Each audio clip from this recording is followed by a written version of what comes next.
Hi, Số Đồng xin chào mọi người nhé. Thì hôm nay Số Đồng đến đây và muốn cho các bạn xem về một chút quang cảnh ở cái khu của mình, cái khu mình sống. Như sau lưng mình đó, thì ở đây có rất là nhiều cây cối, đa số là trồng rẫy và trồng ớt. Ở đây là trồng ớt, bắp, cà và rất nhiều là các loại rau này nọ khác các bạn. Ở đây hôm nay mình đến đây để quay cho các bạn xem về một loài chim, đó là chim mồng gọc. Mà chim mồng gọc bây giờ thì nó đã rất là hiếm rồi các bạn. Ngày xưa thì chim mồng gọc nó có rất là nhiều, nó ở tất cả các ngọn cây, còn bây giờ thì nó rất là ít. Bây giờ chúng ta tìm đến tổ chim mồng gọc nhé. Chim mồng gọc thì nó là họ của chim sẻ các bạn. Nó họ cho cùng với chim sẻ đồng và sẻ rừng đồ đó. Nhưng nó có đặc điểm là cái cách đương tổ của nó rất là độc. Cái loại đương tổ, nó đương tổ thông thường làm tổ trên ngọn cao, cây cao mà không bao giờ làm dưới thấp các bạn. Ít gì cũng phải từ 5 mét đổ lên. Nó làm thông thường nghĩa làm một tổ làm 2 tầng, tầng trên tầng dưới, mỗi một tầng vậy có một lỗ riêng để dành cho con mái trống. Mà đầu tiên nó làm một con trống đó, nó làm thì lúc đầu làm chỉ một lỗ, khi mà nó thu hút được con mái rồi nó sẽ làm thêm một cái dài xuống. Bây giờ mình không nói nhiều nữa, chúng ta đi đến tìm đến cái tổ chim này nhé. Thì hiện giờ mình đang đứng ở cái khu này trồng ớt nè các bạn thấy không? Trồng ớt.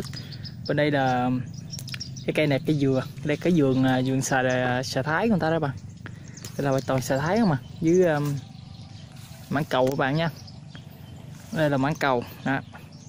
Đây tất cả là mãng cầu. Mãng cầu này người ta trồng mà mình thấy nó không có tốt gì cả, chắc lẽ cơ.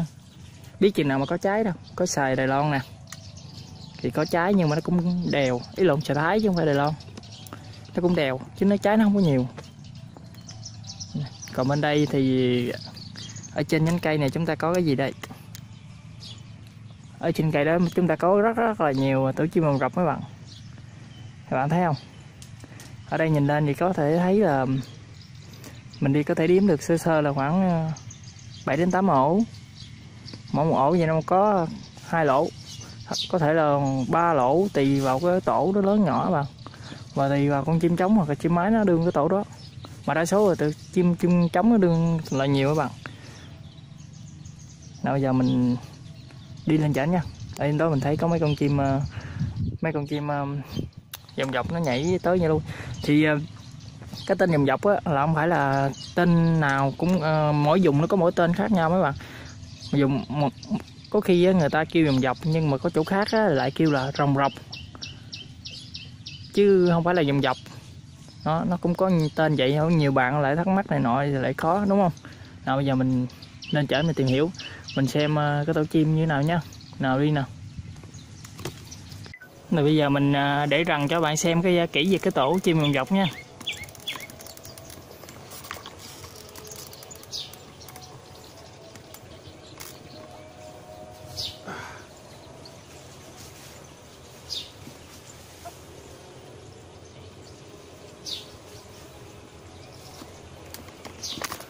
Xa quá khó đưa tới.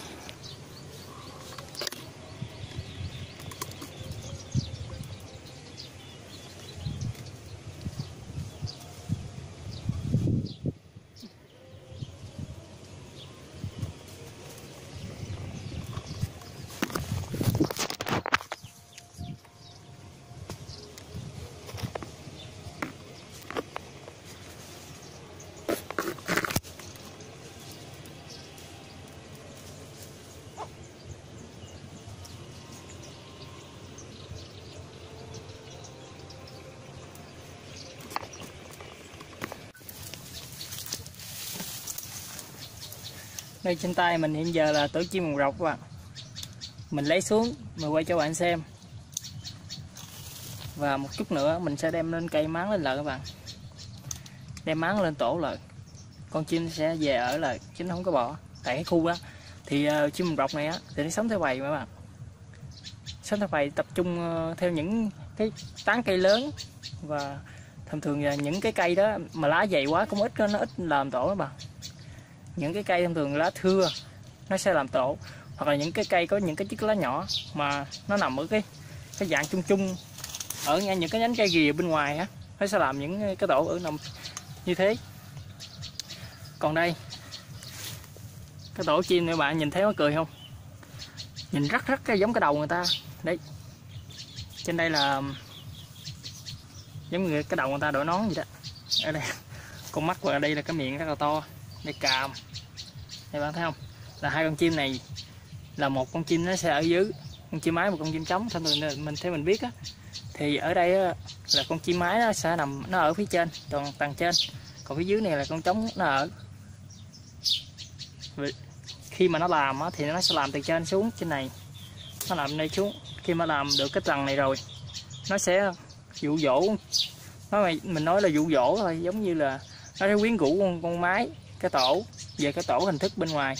Nếu mà con chim mái á, nó thấy đẹp hoặc là nó yêu thích là nó về nó bắt cặp với con chim trống đó, là con chim trống nó bắt đầu làm tiếp tục cái khoảng còn lại, là từ cái khoảng này xuống nữa, là nó mới đương tiếp.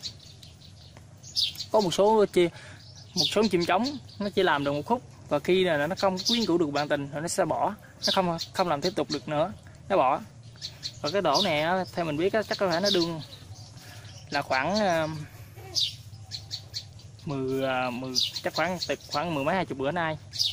Cái lớp cỏ trong nó đã vàng này, còn cái lớp cỏ ngoài còn xanh, cái khúc này còn dơ. Nè bạn thấy không, có điều khác biệt rõ rệt. Ở trên này thì nó có một màu vàng, ở dưới này là màu xanh. Thì tại sao? Thì do là khi nó làm, con chim trống nó làm cái tổ thì nó làm khúc này trước, luôn là nó sẽ làm một khúc của cái tổ ở trên trước này nè, và nó không đương nữa, không đương tiếp tục nữa nha bạn. Và nó sẽ để đó và nó quyến rũ con mái về. Khi mà con mái đã đồng ý, giống như là nó đã chọn con trống đó, bắt cặp để cho phối đặng sinh sản đó, là nó mới tiếp tục đương cái khoảng dưới nè. Tại vì bạn thấy có cái sự khác biệt rõ rệt lòng. Đem quay gần cho bạn xem, các bạn thấy không, nửa khúc này là màu vàng nè, còn nửa trên nó màu xanh. Ấy không, nửa dưới nó màu xanh, nửa trên nó màu vàng. Thì đó, thì con chim còn độc nó sống thì tập trung. Các bạn thấy mỗi con nhìn cây, cái này rất là nhiều, nhưng tùy theo cái khả năng mà tùy con chim nó làm. Như con chim này nè, cái tổ chim này làm rất là đẹp rồi các bạn. Thật sự từ trước đến giờ mình thấy tổ chim này là đẹp nhất trong mấy cái tổ chim rọc. Thông thường chim rọc khác nó làm thông thường 2 lỗ, nó không có lỗ dưới này, nó chỉ làm đây cục ngang rồi, nó không có cái đẹp như vậy. Còn đây nó làm rất là đẹp, nó đương rất là tỉ mỉ các bạn. Và cái lá này nó đương á, thì thấy mình biết là những cái cây bông lau á bạn, bông lau, cây cọ, cây đồ á, mấy cây cỏ tây đồ nè, và nó xé cái lá nhỏ nhuyễn ra, chứ không phải là để nguyên lá mà loại cỏ nào nó vậy đó bạn. Nó sẽ xé bằng miệng đó, từ cái nó đương thành một cái ổ như thế này, là rất là công phu các bạn. Nếu mà con người mình không có khả năng mà ngồi mà đương được như thế này, thật sự là vậy, chỉ có loài chim.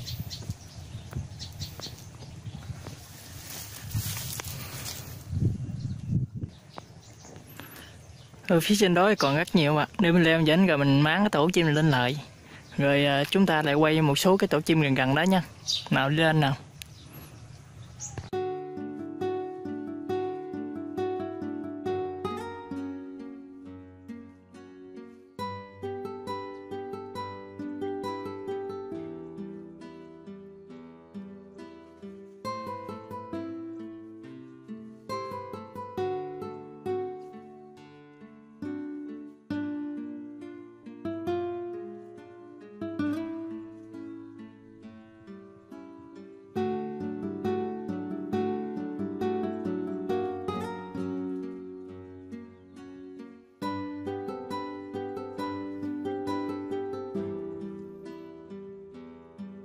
Đây là đồng ruộng ở quê mình, các bạn thấy không? Ở đây là hướng nhà mình ở dưới đó đó. Mà mình không có chỉ xác định ra nhà nào. Ở mình ở quê mình rất là bình yên các bạn. Có mọi thứ, cây trái và rất là nhiều, gọi là lúa hoa màu. Ở đây thì có rất là nhiều xài người ta bao như thế này là bạn biết là để làm gì không? Một số bạn sẽ không hiểu, và mình tin chắc cũng có 10 người thì hết 7 người biết lý do. Đây là ta chùm lại để bảo vệ trái, để không cho các loại ong vô chích đấy bạn, không cho ong chích hư trái và làm giảm năng suất của mùa thu hoạch sẽ bị hư, bị đổ bỏ rất là nhiều, nên người ta làm cái này. Còn bây giờ có một loại bao là bao chùm chống thuốc luôn, là cậu mình xài á, là chống thuốc luôn. Còn cái này không có chống thuốc, thuốc vẫn thẩm thấu được, xịt vẫn thẩm thấu nước. Đây xài rụng nè bạn thấy không? Xài rụng mình định lụm mà sao lụm về người ta nói mình không biết, người ta nói mình lụm hay là người ta nói mình hái nữa. Ở đôi khi mình thôi ở đâu để đó đi. Ở đây thì tổ chim rất là nhiều. Các bạn nhớ bấm đăng ký để xem nhiều clip sau này nhé. Những clip sau này mình sẽ làm về nhiều chủ đề khác nhau, nhưng mà hiện giờ mình chưa có kinh phí và chưa có người làm cùng, nên mình hơi khó khăn trong công việc mà sản xuất những video hay và làm những clip thiên về một vấn đề gì đó. Thôi chào mọi người. Clip bắt về chim rồng lọc á đến đây là kết thúc nha mọi người. Chào mọi người, chúc mọi người luôn vui vẻ, sống khỏe và luôn mặn ăn được. Nếu mà nông dân thì mặn ăn là bội thu, mà những người làm công sở thì mặn ăn luôn có sức khỏe, luôn thành công trong công việc nhé. Chào mọi người.